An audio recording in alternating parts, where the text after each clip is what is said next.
Hello दोस्तों, जय मसीह की। आज हम पवित्र शास्त्र बाइबल के एक नए ऑडियो समरी से जानेंगे बिन्यामीन के साथ मिस्र देश जाने के बारे में। हालेलुया। देश में अकाल और भी भयानक होता गया। तब वह अन्न जो वे मिस्र से ले आए थे समाप्त हो गया। तब उनके पिता ने उनसे कहा, फिर जाकर हमारे लिए थोड़ी सी भोजन वस्तु मोल ले आओ। तब यहूदा ने उससे कहा, उस पुरुष ने हमको चेतावनी देकर कहा, यदि तुम्हारा भाई तुम्हारे संग ना जाए तो तुम मेरे सम्मुख ना आने पाओगे। इसलिए यदि तू हमारे भाई को हमारे संग भेजे तब तो हम जाकर तेरे लिए भोजन वस्तु मोल ले आएंगे, परंतु यदि तू उसको ना भेजे तो हम ना जाएंगे, क्योंकि उस पुरुष ने हमसे कहा, यदि तुम्हारा भाई तुम्हारे संग ना हो तो तुम मेरे सम्मुख ना आने पाओगे। तब इज़राइल ने कहा, तुमने उस पुरुष को यह बताकर कि हमारा एक और भाई है, क्योंकि मुझसे बुरा बर्ताव किया। उन्होंने कहा, जब उस पुरुष ने हमारी और हमारे कुटुंबियों की स्थिति के विषय में इस रीति, पुरुष, क्या तुम्हारा पिता अब तक जीवित है? क्या तुम्हारे कोई और भाई भी है? तब हम इन प्रश्नों के अनुसार उससे वर्णन किया। फिर हम क्या जानते थे कि वह कहेगा, अपने भाई को यहाँ ले आओ। फिर यहूदा ने अपने पिता इज़राइल से कहा, उस लड़के को मेरे संग भेज दे कि हम चले जाएं, इससे हम और तू और हमारे बाल बच्चे मरने ना पाएंगे, इन जीवित रहेंगे। मैं उसका ज़मीन होता हूँ, मेरे ही हाथ से तो उसको वापस लेना।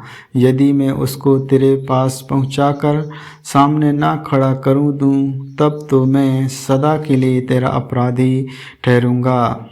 यदि हम लोग विलम्ब ना करते तो अब तक दूसरी बार लौट आते।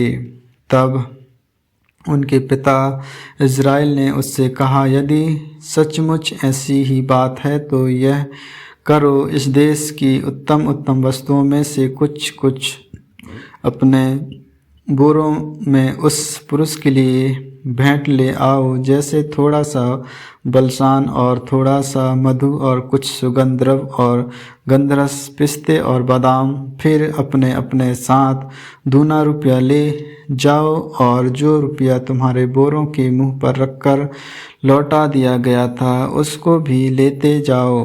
कदाचित यह भूल से हुआ हो। अपने भाई को भी संग लेकर उस पुरुष के पास फिर जाओ, और सर्वशक्तिमान ईश्वर उस पुरुष को तुम पर दयालु करेगा, जिससे कि वह तुम्हारे दूसरे भाई को और बिन्यामीन को भी आने दे, और यदि मैं निर्वस्त्र हुआ तो होने दो। तब उन मनुष्यों ने वह भेंट और दूना रुपया और बिन्यामीन को भी संग लिया और चल दिए, और मिस्र में पहुंचकर यूसुफ के सामने खड़े हुए। उनके साथ बिन्यामीन को देकर यूसुफ ने अपने घर के अधिकारी से कहा, उन मनुष्यों को घर में पहुंचा दो और पशु मार के भोजन तैयार करो, क्योंकि वे लोग दोपहर को मेरे संग भोजन करेंगे। तब वह अधिकारी पुरुष यूसुफ ने के कहने के अनुसार उन पुरुषों को यूसुफ के घर में ले गया। जब वे यूसुफ के घर को पहुंचाए गए, तब वे आपस में डर कर कहने लगे, जो रुपया पहली बार हमारे बोरों में लौटा दिया गया था, उसी के कारण हम भीतर पहुंचाए गए हैं, इससे कि वह पुरुष हम पर टूट पड़े और हमें वश में करके अपने दास बनाए और हमारे गधों को भी छीन ले। तब वे यूसुफ के घर के अधिकारी के निकट जाकर घर के द्वार पर इस प्रकार कहने लगे, हे हमारे प्रभु, जब हम पहली बार अन्न मोल लेने आए थे, तब हमने सराय में पहुंचकर अपने बोरों को खोला तो क्या देखा कि एक एक जन का पूरा पूरा रुपया उसके बोरों के मुंह पर रखा है। इसलिए हम उसको अपने साथ फिर लेते आए हैं और दूसरा रुपया भी भोजन वस्तु मोल लेने के लिए लाए हैं।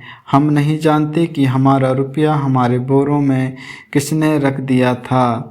उसने कहा, तुम्हारा कुशल हो, मत डरो। तुम्हारा परमेश्वर जो हम तुम्हारे पिता का भी परमेश्वर है, उसी ने तुमको तुम्हारे बोरों में धन दिया होगा।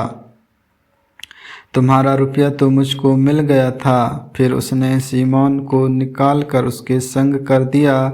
तब उस जन ने उन मनुष्यों को यूसुफ के घर में ले जाकर जल दिया। तब उन्होंने अपने पाँव को धोया। फिर उसने उनके गधों के लिए चारा दिया।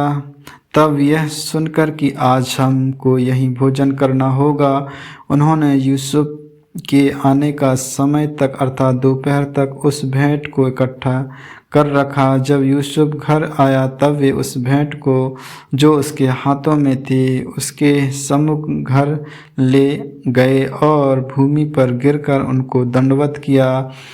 उसने उनका कुशल पूछा और कहा, क्या तुम्हारा वह बूढ़ा पिता जिसकी तुमने चर्चा की थी कुशल से है?